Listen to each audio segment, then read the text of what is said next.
छान के अब इसको शामिल कर दूंगी। चिकन हमारा तकरीबन रेडी हो गया है। ये बहुत नरम नहीं हुआ, थोड़ा सा इसकी जो है थोड़ी कसर बाकी है। ये इतनी कसर जब रह जाए कि ज़रा थोड़ा सा गोश्त सख्त हो तो हम इसमें ऐड करेंगे आटा और पानी। 1 गिलास पानी मैंने जग में डाला है। इसमें 3 चम्मच मैं आटे के ऐड करती हूँ, 1, 2 और 3। अब मैं इसको ब्लेंड कर दूँगी।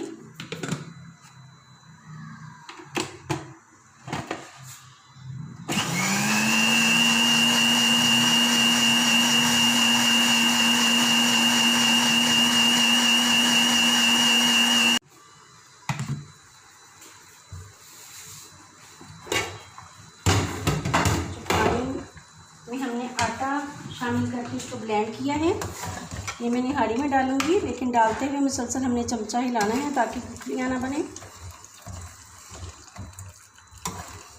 आप आटे की जगह पे बेसन भी इस्तेमाल कर सकती हैं या फिर कॉर्नफ्लोर इस्तेमाल कर सकती हैं, लेकिन मुझे आटे का टेस्ट ज़्यादा अच्छा लगता है, इसलिए मैं आटा ऐड करती हूँ हमेशा निहारी में।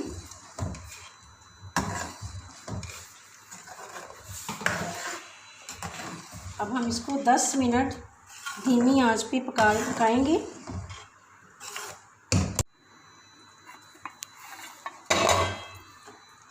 निहारी हमारी रेडी हो गई है। अब जो हमने इसमें पोटली डाली थी सौंफ वाली, वो मैं निकाल लेती हूँ।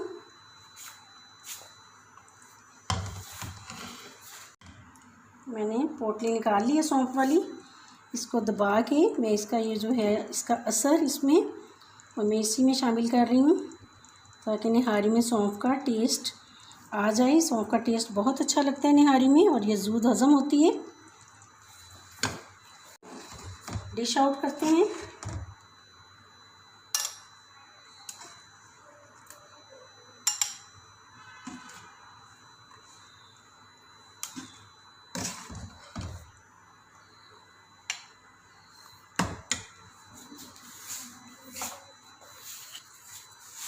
पिसा हुआ ज़ीरा, पिसी हुई काली मिर्च और ये जो प्याज मैंने ब्राउन किए थे वो इस पे डाल रही हूँ मैं।